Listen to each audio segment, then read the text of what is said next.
Hello. ನಮಸ್ಕಾರ ಸ್ನೇಹಿತರೆ. ಈ ಎನ್ ಪಿ ಪ್ರಾಪರ್ಟೀಸ್ ಕಡೆಯಿಂದ ನಿಮ್ಮ ಪ್ರೀತಿಯನ್ನು ಅರ್ಜಿ ಮಾಡುವ ನಮಸ್ಕಾರಗಳು. ನಾವೀಗ ನೋಡುವಂಥದ್ದು 2 ಎಕರೆ ಜಮೀನು ಸ್ನೇಹಿತರೆ. ಪ್ಯೂರ್ ರೆಡ್ ಸಾಯಿಲ್, ಕೆಂಪು ಮಣ್ಣಿನ ಭೂಮಿ. ತಾವು ನೋಡ್ತಿದ್ರೆ ಭೂಮಿ ಎಷ್ಟು ಚೆನ್ನಾಗಿದೆ ಅಂತ. ಇವರು ಭೂಮಿನ ಅಷ್ಟೇ ಕ್ಲೀನಾಗಿ ಸ್ವಚ್ಛವಾಗಿ ಇಟ್ಕೊಂಡಿದ್ದಾರೆ. ಅಂದರೆ ನಮಗೆ ಇಲ್ಲಿ ಭೂಮಿ ಒಂದು ಸ್ಟೆಪ್ ಬೈ ಸ್ಟೆಪ್ ಬರುತ್ತೆ. ಅಲ್ಲಿ ಸಾಮಾನ್ಯವಾಗಿ ಈ ಕೆರೆ ಕಟ್ಟೆಗಳಲ್ಲಿ ಕಲ್ಲು ಜೋಡಿಸ್ತಾರೆ. ಇನ್ನು ಕೆಲವು ಜಮೀನುಗಳಲ್ಲಿ ಕಲ್ಲನ್ನ ನೀಟಾಗಿ ಸುತ್ತ ಜೋಡಿಸಿರ್ತಾರೆ. ಅದರ ಉದ್ದೇಶ ಇಷ್ಟೇ, ಮಳೆ ಬಿದ್ದಾಗ ನೀರು ಜಾಸ್ತಿ ಆದಾಗ ಮಣ್ಣು ಕುಚ್ಕೊಂಡು ಹೋಗದೇ ಇರಲಿ ಅನ್ನೋ ಮೂಮೆಂಟಿಗೆ ಮಾಡಿರ್ತಾರೆ. ಅದನ್ನು ಇಲ್ಲಿ ತುಂಬ ಶಿಸ್ತಾಗಿ ಮಾಡಿದ್ದಾರೆ ಸ್ನೇಹಿತರೆ. ಆಮೇಲೆ ಭೂಮಿ ಕೂಡ ಅಷ್ಟೇ ಸ್ಟೆಪ್ ಬೈ ಸ್ಟೆಪ್ ಕಂಡಾಗಿದ್ರು. ಭೂಮಿ ಮಾತ್ರ ಹಂಗೆ ಕಂಡಾಗಿದೆ. ಅಷ್ಟು ಚೆನ್ನಾಗಿ ಲ್ಯಾಂಡನ್ನ ಮೇಂಟೈನ್ ಮಾಡಿದ್ದಾರೆ. ತಾವು ನೋಡ್ಬೋದು, ಮೊನ್ನೆ ಆಗಲಿ ಸುತ್ತಮುತ್ತಲ ವಾತಾವರಣ ಆಗಲಿ, ಇಲ್ಲೂ ಕೂಡ ಅಕ್ಕಪಕ್ಕ ಎಲ್ಲ ರನ್ನಿಂಗ್ ಕಲ್ಟಿವೇಷನ್ ಇದ್ದಾವೆ.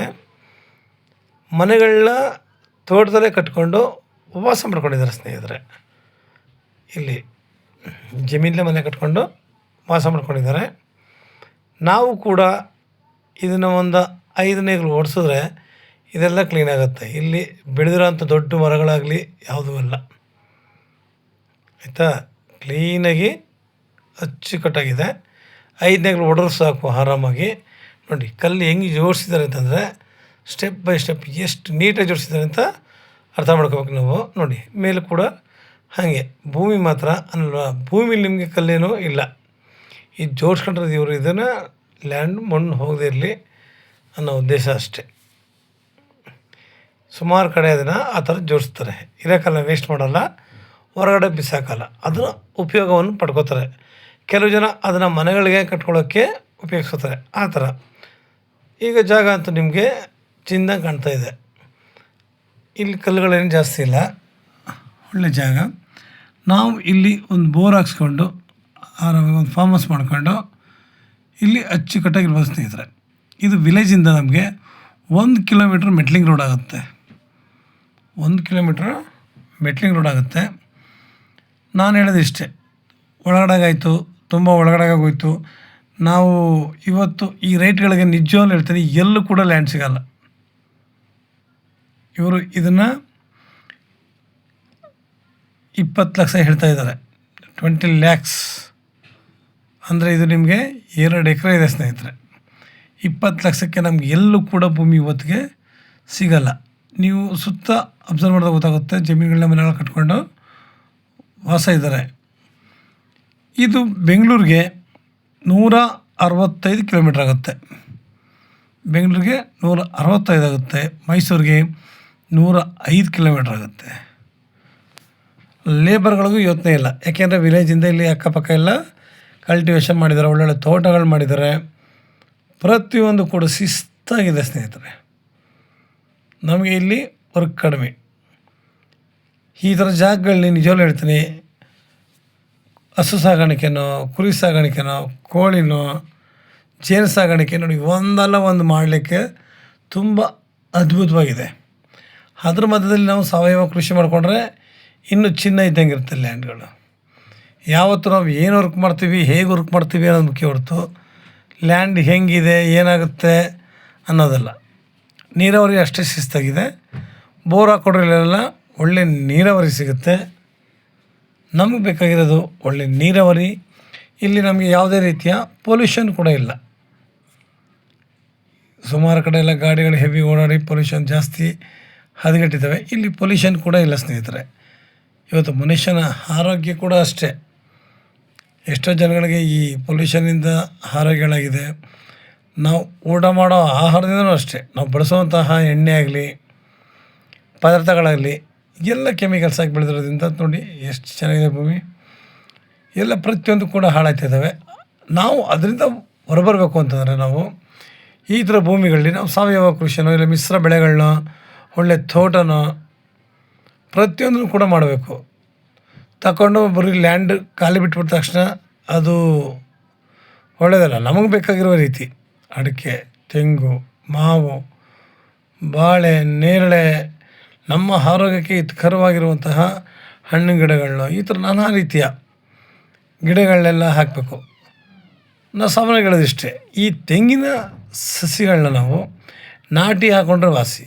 ಅದು ಲೇಟಾಗಿ ನಮಗೆ ಫಲ ಕೊಟ್ಟರೂ ಅದು ಒಳ್ಳೆ ಹೆಲ್ತಿಯಾಗಿರುತ್ತೆ, ತುಂಬ ಟೇಸ್ಟಿಯಾಗಿರುತ್ತೆ, ಎನರ್ಜಿ ಕೂಡ ಅಷ್ಟೇ ಇರುತ್ತೆ ಅದರಲ್ಲಿ. ಈ ಫಾರ್ಮ್ ಎಳ್ನೀರಲ್ಲಿ ನೀರಿರ್ಬೋದು, ನೀರು ಹೊಗ್ಚಿರ್ಬೋದು, ಇಲ್ಲ ಒಂಥರ ಇದಾಗಿರ್ಬೋದು, ಕುಡಿಯೋಕ್ಕೂ ಅಷ್ಟು ಇಷ್ಟಪಡಲ್ಲ. ಆಮೇಲೆ ನಮ್ಮ ಆರೋಗ್ಯದಲ್ಲಿ ಯಾವುದು ಕೂಡ ಏರುಪೇರು ಕಂಡುಬರಲ್ಲ. ನಾಟಿ ಎಳ್ನೀರುಗಳಲ್ಲಿ ನಾವು ಒಂದು ಕುಡಿದ್ರೆ ಸಾಕು, ನಮಗೆ ಆಟೋಮೆಟಿಕ್ಕಾಗಿ ಶಕ್ತಿಯನ್ನು ಕೊಡುತ್ತೆ. ಅದು ಯಾವಾಗಲೂ ಅಷ್ಟೇ, ಪ್ರತಿಯೊಂದು ಇದರಲ್ಲೂ ಕೂಡ ಆ ಥರ ಶಕ್ತಿಗಳು ತುಂಬಿರ್ತವೆ. ಫಾರ್ಮ್ಗೂ ನಾಟಿಗೂ ಲಾಟ್ ಆಫ್ ಡಿಫ್ರೆನ್ಸ್ ಇದೆ. ಅಥವಾ ನಾವು ನಾಟಿ ಮರಗಳು ಹಾಕ್ಕೊಂಡ್ರೆ ಸುಮಾರು ಒಂದು 80-100 ವರ್ಷ ನಾವು ಹೆಂಗೆ ನೋಡ್ಕೊತೀವೋ ಅದನ್ನು ಅಷ್ಟು ಚೆನ್ನಾಗಿ ಅವು ಕೂಡ ನಮಗೆ ಫಲ ಕೊಡ್ತವೆ. ಅವುಗಳಿಂದ ನಾವು ಮನೆಯಾಗಲಿ, ನಾವು ಸಂಪಾದನೆಯಲ್ಲಿ ಪ್ರತಿಯೊಂದು ಕೂಡ ಅಚ್ಚುಕಟ್ಟಾಗಿ ಸಂಪಾದನೆ ಮಾಡ್ಬೋದು. ಇವತ್ತು ಒಂದು ಎಳ್ನೀರಿನ ಬೆಲೆ 60 ರೂಪಾಯಿ ಅಂತ ಹೇಳ್ತಾರೆ ಮಾರೋರು. ಅಂದರೆ ಕೊಂಡ್ಕೊಳ್ಬೇಕಾದ್ರೆ ಅವರು 30 ರೂಪಾಯಿ ಕೊಂಡ್ಕೊತಾರೆ. 25-30 ರೂಪಾಯಿಗೆ ಎಳ್ನೀರನ್ನ ಕೊಂಡ್ಕೊತಾರೆ ಸ್ನೇಹಿತರೆ. ಹಾಗೆ ನಾವು ಒಂದೊಂದು ಬೆಳೆನೂ ಹಾಕಿದಾಗ ನಮ್ಗೆ ಅದರಿಂದ ಸಂಪಾದನೆ ಅನ್ನೋದು ನಮಗೆ ಇದ್ದೇ ಇರುತ್ತೆ. ಪ್ರತಿಯೊಬ್ಬರು ವ್ಯಕ್ತಿಗೂ ಅಷ್ಟೇ ಖರ್ಚು ನೋಡಿ, ಸುತ್ತಮುತ್ತೆಲ್ಲ ಕಲ್ಕಂಬ ಹಾಕಿ ಫೆನ್ಸಿಂಗ್ ಎಲ್ಲ ಮಾಡಿ ತೋಟಗಳೆಲ್ಲ ಮಾಡ್ತಾಯಿದ್ದಾರೆ. ನಾವು ಕೂಡ ಇದೇ ರೀತಿ ಫೆನ್ಸಿಂಗು ಕಲ್ಕಂಬ ಎಲ್ಲ, ಯಾಕೆಂದರೆ ಈ ಪಾಟಿ ಕಡಿಮೆ ರೇಟಿಗೆ ಎಲ್ಲೂ ಕೂಡ ಇಲ್ಲ. 20 ಲಕ್ಷಕ್ಕೆ ಎಲ್ಲಿ ಇದೆ ಸ್ನೇಹಿತರೆ. ನಾವು ಇದರಲ್ಲೂ ಕೂಡ ನಾವು ಸ್ವಲ್ಪ ನೆಗೋಷಿಯಬಲ್ ಮಾಡ್ಬೋದು. ಈ ಥರ ರೈಟಿಗೆ ನಿಜವೂ ಅಂತೀನಿ ಎಲ್ಲೂ ಸಿಗೋಲ್ಲ. ನಾನು ಹೇಳಿದಲ್ಲ, ದೂರ ಆಯಿತು ಒಳಗಡೆಗಾಯಿತು ಅದೆಲ್ಲ ಇಲ್ಲ ಸ್ನೇಹಿತರೆ. ಇರೋದಿದ್ದಂಗೆ ಹೇಳ್ತಿದ್ದೀವಿ, ಬನ್ನಿ ನೋಡಿ. ಇವತ್ತು ನೀವು ಏನು ಪರ್ಚೇಸ್ ಮಾಡ್ತೀರೋ ಮುಂದಕ್ಕೆ ನಿಮಗೆ ತುಂಬ ಅನುಕೂಲ ಆಗುತ್ತೆ. ಇಲ್ಲ ನಾವು ಒಳಗಡೆಗಿದೆ ಹೊರಗಡೆಗಿದೆ ಅಂತ ನಾವು ಕೊಂಚಾಟ ಹಾಡಿದ್ರೆ ನಾವು ಮುಂದಕ್ಕೆ ಲ್ಯಾಂಡ್ ಮಾಡ್ಕೊಳ್ಳೋಕ್ಕೂ ಆಗೋಲ್ಲ. ಯಾಕೆಂದರೆ ಇವತ್ತು ದಿನೇ ರೈಟ್ ಬೆಲೆ ಹೆಚ್ಚುತ್ತಾ ಇದೆ. ನಿಮಗೆ ಹೆಚ್ಚಿನ ಮಾಹಿತಿಗಾಗಿ 6360446978 ಈ ನಂಬರ್ಗೆ ಕಾಲ್ ಮಾಡಿ ಸ್ನೇಹಿತರೆ. ಲೈಕ್ ಮಾಡಿ ಮತ್ತು ಶೇರ್ ಮಾಡಿ ಸ್ನೇಹಿತರೆ. ನೀವು ಶೇರ್ ಮಾಡೋದ್ರಿಂದ ಹೆಚ್ಚು ಜನಗಳಿಗೆ ತಲುಪೋದ್ರಿಂದ ಎಷ್ಟೋ ಜನಗಳು ಲ್ಯಾಂಡ್ಗಳು ಬೇಕು ಅಂತಾರೆ. ಅಂಥವ್ರಿಗೂ ತುಂಬ ಸಹಾಯ ಆಗುತ್ತೆ. ಒಬ್ಬರಿಂದ ಒಬ್ಬರು ಬೆಳೀಲಿಕ್ಕೆ ಇದಕ್ಕಿಂತ ಒಳ್ಳೆಯ ಅವಕಾಶ ಇಲ್ಲ. ನಾವು ಒಬ್ಬರು ಏನೇ ಕೆಲಸ ಮಾಡಿದ್ರು ಪಕ್ಕದವ್ರು ಕೂಡ ಅದೇ ರೀತಿ ಕೆಲಸಗಳನ್ನ ಮಾಡೋಕ್ಕೆ ಶುರು ಮಾಡ್ತಾರೆ. ನಾವು ಸಾವಯವ ಕೃಷಿ ಮಾಡಿದ್ರೆ ಪಕ್ಕದವ್ರು ಕೃಷಿ ಮಾಡೋಕ್ಕೆ ಶುರು ಮಾಡ್ತಾರೆ. ಹಾಗೆ ಒಬ್ಬರು ನೋಡಿ ಒಬ್ಬರು ಇಲ್ಲಿ ಲೇಬರ್ಗಳಿಗಾಗಲಿ ಯಾವುದಕ್ಕೆ ಯಾರು ನಮಗಿಲ್ಲಿ ತೊಂದರೆಗಳಿಲ್ಲ. ಒಳ್ಳೊಳ್ಳೆ ಗಿಡಗಳು ಹಾಕೋಣ, 4 ಜನಕ್ಕೆ ಅನುಕೂಲ ಆಗುವ ರೀತಿಯಲ್ಲಿ ಒಳ್ಳೆ ತೋಟ ಮಾಡೋಣ ಸ್ನೇಹಿತರೆ. ನಮ್ಮ ಆರೋಗ್ಯ ದೃಷ್ಟಿನ ಇಟ್ಕೊಂಡು ನಾವು ಇಲ್ಲಿ ಒಳ್ಳೆ ತೋಟ ಮಾಡಿದ್ರೆ ತುಂಬ ಚೆನ್ನಾಗಿರುತ್ತೆ ಸ್ನೇಹಿತರೆ. ನಮಸ್ಕಾರ, ಧನ್ಯವಾದಗಳು.